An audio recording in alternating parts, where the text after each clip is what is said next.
Well, hi, everybody. I'm Don Stewart, and welcome to our second edition of Breaking News this Tuesday, the 20th day of May, 2025. And things continue moving along rapidly in the Middle East. In fact, in recent months, the Middle East has felt like a page-turning book, not knowing what lies ahead on the next page. And today, we have examples of this and these stories that are new this afternoon that we didn't even have this morning. So let's get to them. First of all, the Ayatollah Khamenei says nuclear talks with the U.S.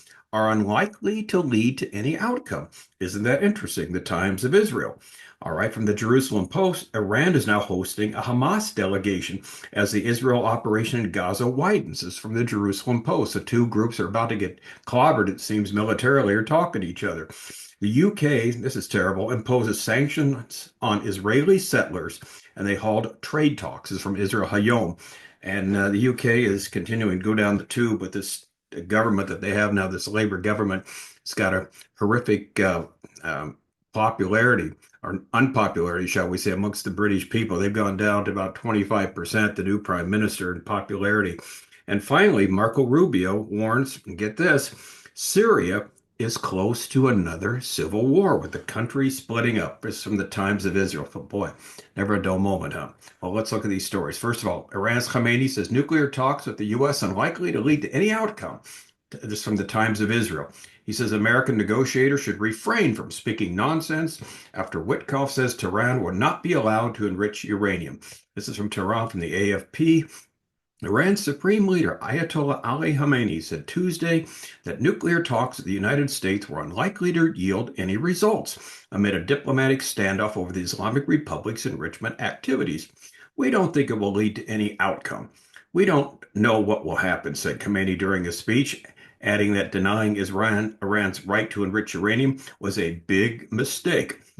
And of course, Iran and the United States have held 4 rounds of talks, with Oman being the go-between here. During the last meeting was on May 11th, which Iran described as difficult but useful, while a Washington official said he was encouraged by it. Now, here's the issue, of course. Iran currently enriches uranium to 60%. That's far above the 3.67 limit set in the 2015 deal, the JCPOA under Barack Hussein Obama. And it's only a technical step, like we've talked about this before, away from the 90% needed for a nuclear warhead. Western countries, including the United States and Israel, have long accused Iran of seeking to acquire atomic weapons, while Iran insists its nuclear program is for peaceful purposes. And that's why they keep saying death to Israel, death to the United States. That's why the Ayatollah wrote a book called One Bomb, where he said one bomb could destroy Israel. That's why death to Israel and death to the United States has been the goal for the last 20 odd years, very publicly. And now they're saying, well, we never said any of this. All right. Anyway, Iran has repeatedly insisted its right to maintain uranium enrichment was non-negotiable, while Chief U.S. Negotiator Steve Witkoff called it a red line. So here's where we're at. Will the bombing begin soon? As usual, we must wait and see. Never a dull moment here in the Middle East, but doesn't look good for any type of agreement. And Donald Trump, he really wants to make a deal. He hates the idea of getting into some type of skirmish and battle. In fact, someone said today he'd rather negotiate than send bombs, and this is true. But sometimes you have to send bombs, unfortunately. And again, one of the things that can happen, this is the good news in this, there's pinpoint strikes the Israelis and the Americans could make, where for the most part, they're just destroying the facilities. They're not bombing a major city. They're not dropping like a atom bomb did on Hiroshima or anything like that. It's not going against the civilian population. It's going against just the military facilities and that. So we'll see what happens. All right, headline number 2 now. Iran hosts Hamas delegation as Israel operation in Gaza widens. It's from the Jerusalem Post. Iran hosted senior Hamas officials for talks in Tehran, signaling renewed support amidst the ongoing conflict in Gaza. Iran's foreign minister Abbas Araghchi hosted Hamas officials Basim Naim and Osama Hamdan this week, according to Iranian state media. Iran's IRNA state media noted that Naim is the former health minister in the Gaza Strip, and Osama Hamdan is a member of Hamas's Politburo. In other words, the two bigwigs, two of the ones that are left, that is, because most of them are, this is kind of like the second string, actually, because most of them have been taken out. The meeting is important, according to the story, because Iran has not been publicly hosting major Hamas delegations since Ismail Haniyeh was killed by an exploding pillow while staying at a guest house in Tehran in July 2024. Now the Hamas leadership is back in Iran for consultations. Hamas leaders mostly reside in Qatar. In other words, they live in pastoral splendor there in five-star hotels, the leaders, and let everybody else do the dirty work. Most of Hamas's leadership in Gaza has been killed in the war that Hamas launched on October 7th, 2023. Most recently, Mohammed Sinwar was likely killed in an airstrike that hit a bunker under a hospital in Gaza. Again, that's where they, as we've said, over and over again. If you're new to this, the hospitals is where they put their headquarters. It's where they fight from. It's where they shoot from because they figure no one was going to respond to that. They figure they're human shields there, and a lot of innocent people get killed, which they could care less because they're trying to save their own skin. So Sinwar was likely killed in an airstrike that hit a bunker under a hospital in Gaza. Hamas is backed by Iran and Turkey. Sound familiar? Yes, two of the countries that will invade along with Russia, according to Ezekiel 38:39. And its leaders are hosted in Qatar, which is a major non-NATO ally of the U.S. Yeah, that's the sad thing. We talked about Qatar the other day, if you recall. They're the ones that are spending, inordinate sums of money with different facilities in the United States, different outlets, particularly news outlets, conservative ones, giving fake news and stories in this because they are working with Hamas and they're working with Iran. And so how they could be an honest broker, it's beyond me, but they're, for some reason, along with Egypt, been in the midst of this Hamas negotiation with Israel and the terrorists that are there. Anyway, Egypt and Qatar are the go-betweens. All right, so it's going to be interesting to see what comes of this because both Hamas and Iran are on the verge of being thrashed militarily. As the Ayatollah says, look, nothing's going to come of this. He keeps saying death to America, this and that. There comes a time when U.S. patience is going to run out, and Israel and this new movement they're doing, the new military advancement, Gideon's Chariot, what they're going to do is basically divide. They've got, I think, three segments: divide Gaza into that, divide and conquer, take more land, annex more land where there's really nothing left. So each of these groups is going to about really to get it militarily. Now, this third headline is really upsetting, very depressing, but not surprising. The UK imposes sanctions on Israeli settlers and halts trade talks. This is from Israel HaYom. Move comes a day after London, Ottawa, and Paris threatened to issue targeted sanctions against entities that undermine the two-state solution and warn Israel might face concrete actions. Someone ought to let them know Genesis 12:1-3 is still in the Bible. God will bless those that bless Israel and curse those that curse.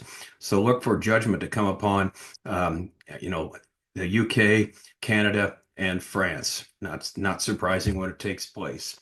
The British government imposed sanctions on Tuesday against key figures in the Israeli settlement movement, Judea and Samaria, as well as Israeli construction companies operating in the region.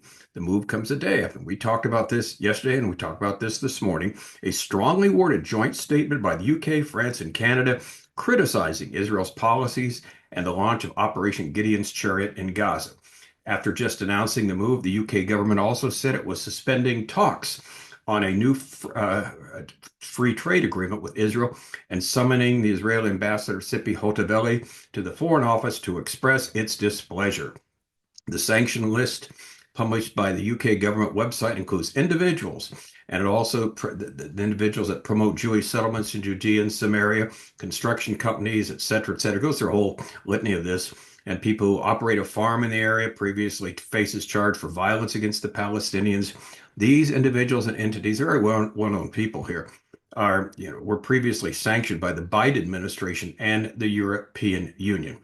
British Prime Minister Starmer addressed the joint statement in the House of Commons on Tuesday, stating, "We are horrified by the escalation from Israel." He added, "We reiterate our call for a ceasefire as the only way to release the hostages and stress that this war has gone on too long.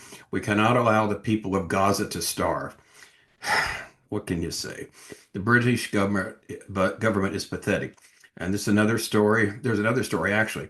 They're going against their people's will. Remember, they voted for Brexit. The people, they're trying to reverse that now. This Labour government, and we're going to do that story later. But horrified by the escalation from Israel. Why do you think Israel's escalating, Starmer? Maybe because Hamas is still holding the hostages. Maybe because Hamas is still, not listening to even their own people. The Palestinian authorities says, give up, stop, lay down your arms.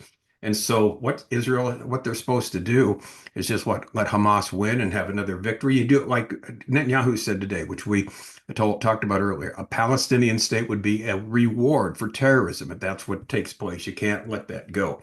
And now, as if not enough's taken place in the Middle East, here comes a story from the Times of Israel from Marco Rubio. Syria is close to a civil war. The country is splitting up. U.S. Secretary of State Marco Rubio warns that Syria could be weeks away from civil war, days after he met with the country's transitional leaders. It is our assessment, frankly, the transitional authority, given the challenges they're facing, are maybe weeks, not many months, away from potential collapse and a full-scale civil war of epic proportions. Basically, the country is splitting up, he tells a Senate hearing.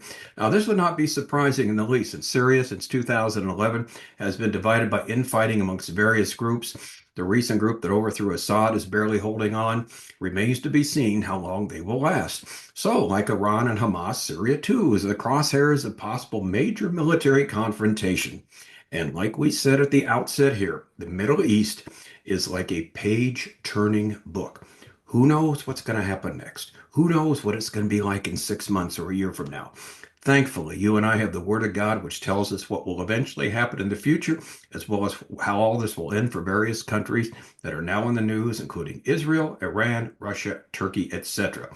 In the meantime, stay tuned. The wild ride continues, and we'll be giving you a blow-by-blow description of this every single day. I'm Don Stewart. Thanks for watching. Until next time, as always, may the Lord richly, richly bless.